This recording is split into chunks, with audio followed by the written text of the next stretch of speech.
Hi, my name is Jake Rockwell with the Office of Yuma County Emergency Management.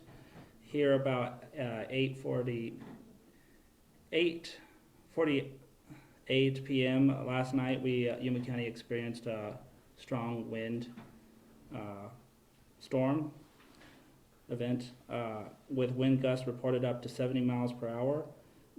During that large gust, we had 3 large fires start. And along with that large wind gust, we had lots of down power lines. At this time, we believe that the fires were started due to down power lines, but that's still under investigation. Currently, 2 of the fires are contained and are still being monitored in case of flare-ups. We have 1 large fire currently still active.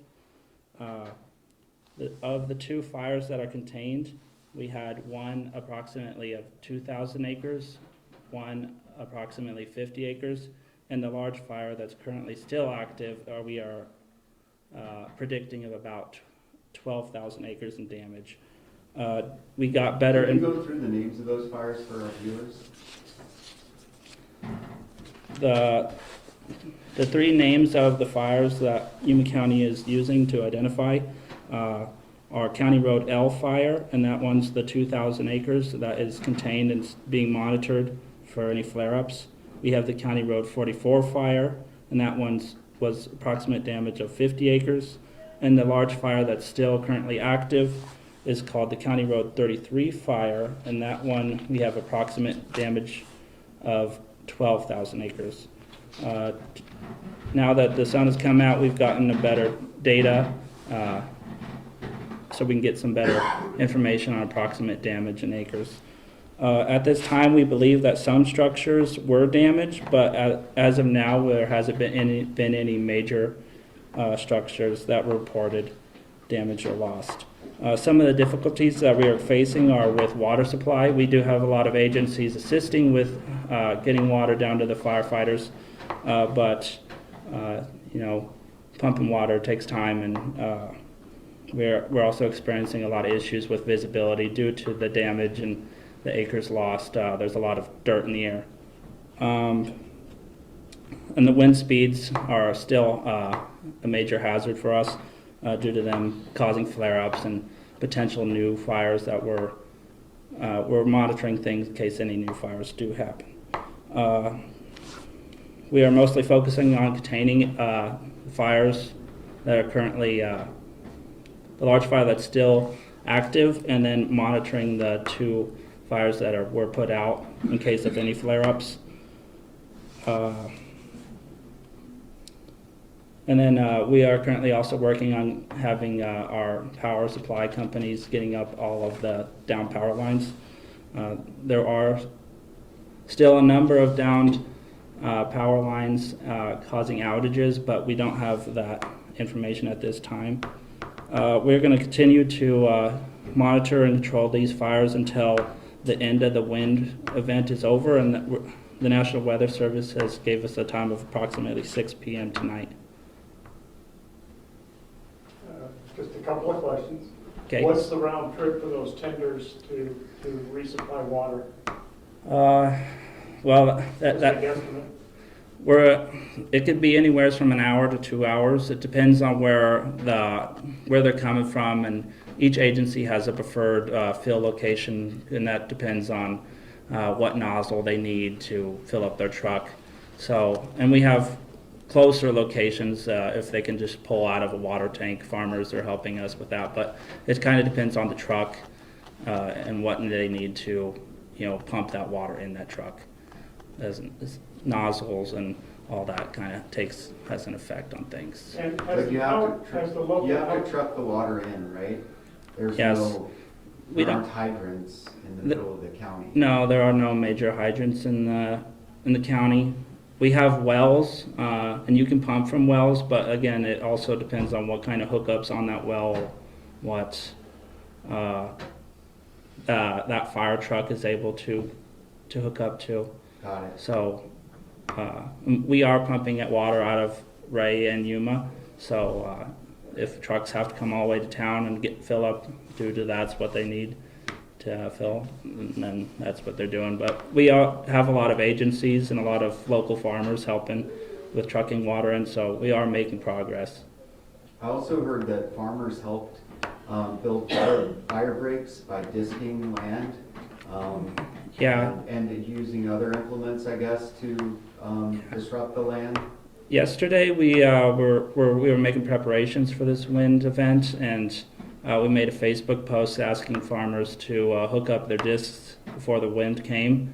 And then last night, we had a lot of people volunteer, and then we were utilizing them at the staging, and then they were getting orders from the fire chiefs on building fire breaks farther down the line. So if the fire did reach there, we could at least had a good foothold to hold it. And did you ask the I don't know who the supplier is, but did you ask them to de-energize those lines that are at risk?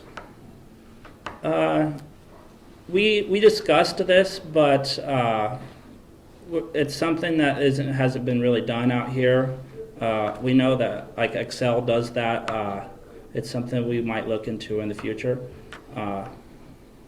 We'd need to do some tests on our infrastructure, because if we shut off the power, there's people that rely on power due to medical equipment, so we don't want to, it's kind of a double-edged sword.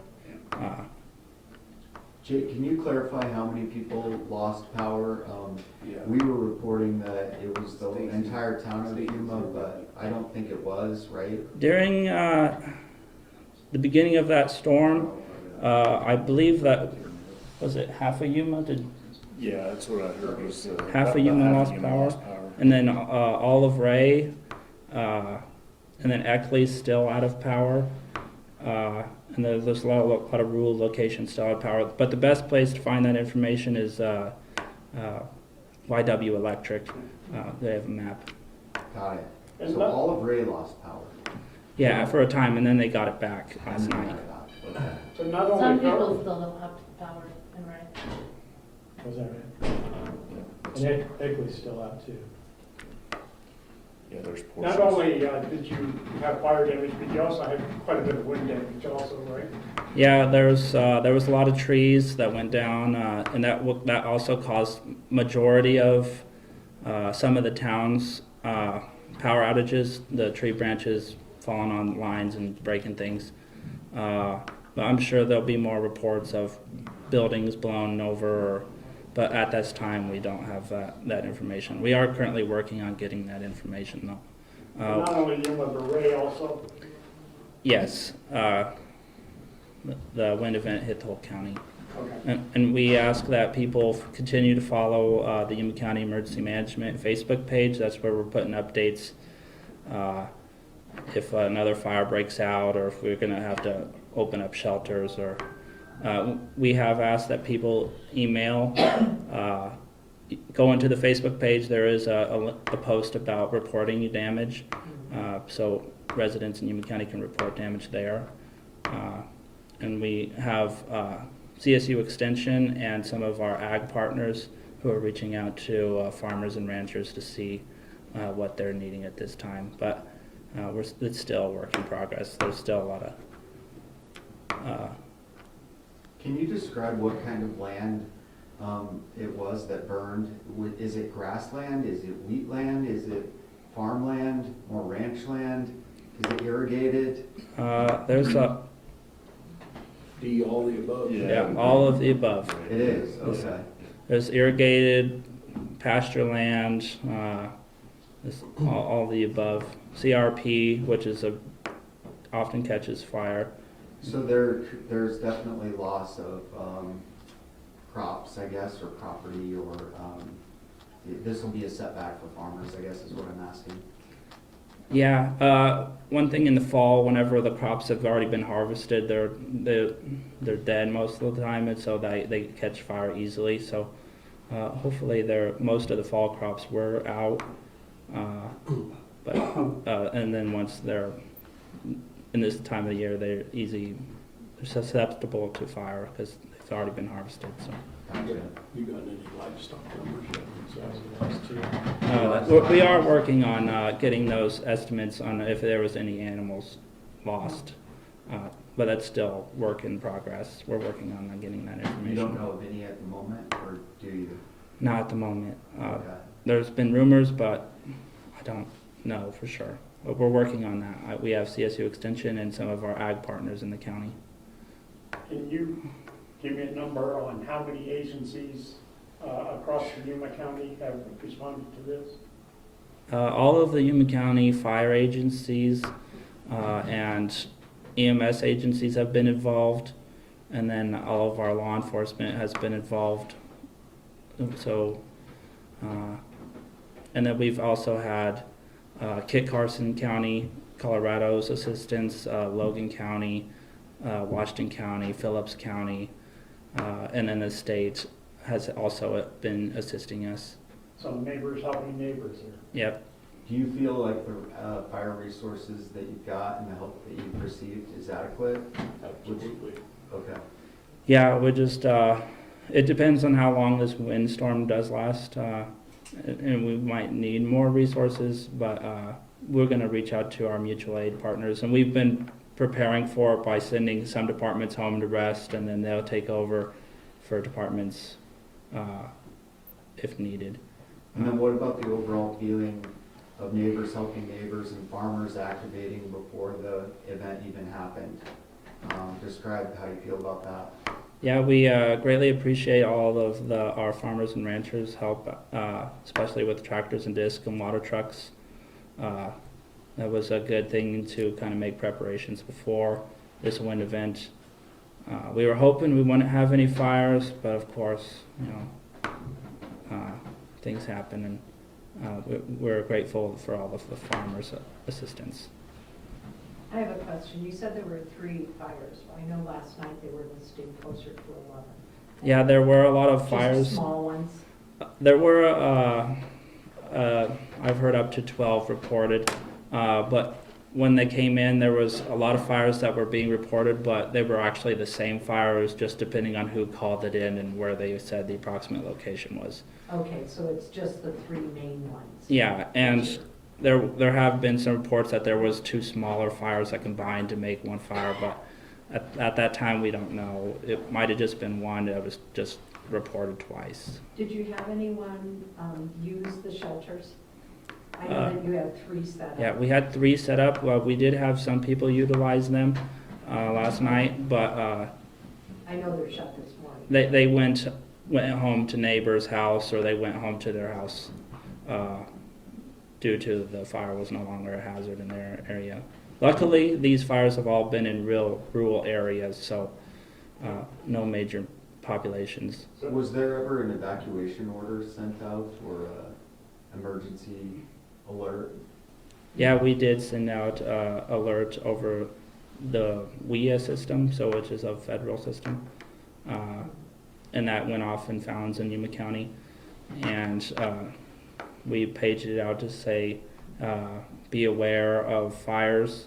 If you do see a fire, please evacuate and go to one of these designated shelter locations.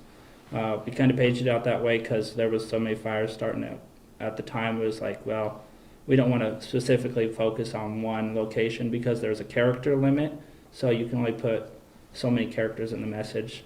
So we kind of had to make it kind of broad, but we think it did its job. But we're going to continue to improve that process. So in the future, this future on these fires, you're just going to continue to mop up and hopefully it holds?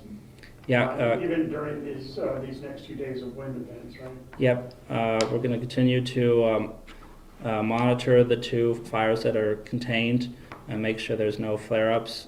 And then the fire that's continuing to burn, we're making progress, and we're hoping to get that contained, and then we'll monitor them until the end of this wind event. Can you address the sirens that went off today? What was that related All to? of the sirens are related to paging out the firemen. So when they hear that siren and they get a notification on their phone, it makes them aware to report to fire hall. Got it. And it kind of just makes the public aware of, emergency vehicles are going to be out driving, so, Be aware. be aware. Got it. Any impact to the schools here at all? At this time, I don't have that information. I know Ray and Yuma, we're still continuing to have school, and I think Liberty down there near Joe's, they did have a post on Facebook saying that if people need to stay home, that was fine, and there would be allowed to be excused absence. Okay. Thank you. All good? Very Yeah. good. Thank you.